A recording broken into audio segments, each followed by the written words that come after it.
তাদের একটা শান্তিপূর্ণ প্রতিবাদ চলছিল। সরকার আজকে তাদের উপরে জল কামান নিক্ষেপ করেছে, ফায়ারিং করেছে তাদেরকে, এবং বিভিন্ন জায়গায় তাদের উপরে বুট দিয়ে হলো তাদের উপরে বুকের উপরে আঘাত করা হয়েছে।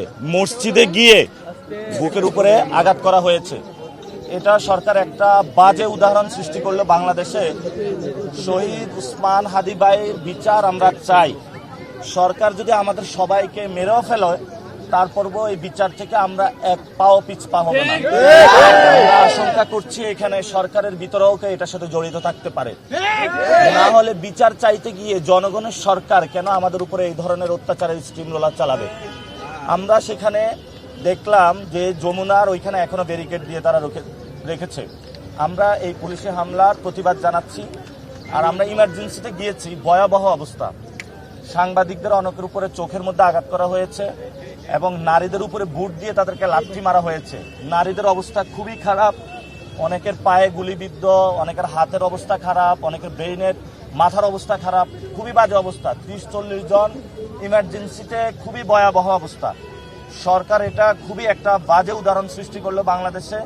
আমি মনে করি বাংলাদেশের সরকার এটা জনগণের সরকার নাই, এটা কোনো এজেন্ডা বাস্তবায়নে ব্যস্ত আছে। আমরা সরকারের মহল থেকে সবাই সুচিকিৎসা দাবি করছি, দ্রুত আইসা তাদের চিকিৎসা করুন। যদি লজ্জা শরম থাকে আপনাদের, তাহলে তাদের আইসা দ্রুত চিকিৎসার ব্যবস্থা করুন।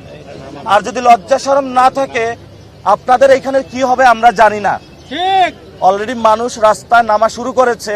এই সরকারকে বলবো, লজ্জা শরম যদি থাকে আমাদের ভাইদের কাছে আসুন, সুচিকিৎসা ব্যবস্থা করুন। একটা চিঠি দেওয়া, জাতিসংঘের একটা কমিশন গঠন করে দেওয়া, এবং সরকারের যে তদন্ত, তারা হলো আইসা জাবেরদের কাছে বলে যে তোমরা সিসিটিভি ফুটেজ দাও।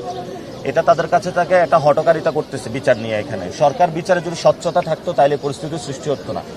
সরকার বিচারের ক্ষেত্রে অনীহা দেখাচ্ছে এবং ঢিলে ঢালাভাবে কাজ করছে। আমরা মনে করি যে সরকার বিচারের ক্ষেত্রে স্ট্রিক্ট হওয়া প্রয়োজন এবং স্বচ্ছ, সবার কাছে ট্রাস্টেড একটা বিচার ব্যবস্থার মাধ্যমে উসমান হাদি ভাইয়ের বিচার প্রক্রিয়া অনুসরণ করা।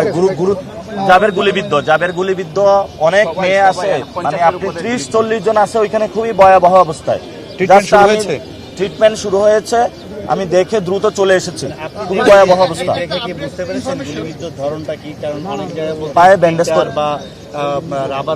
পায়ে ব্যান্ডেজ করে রাখা হয়েছে এবং অনেকের নিঃশ্বাস নিতে কষ্ট হচ্ছে।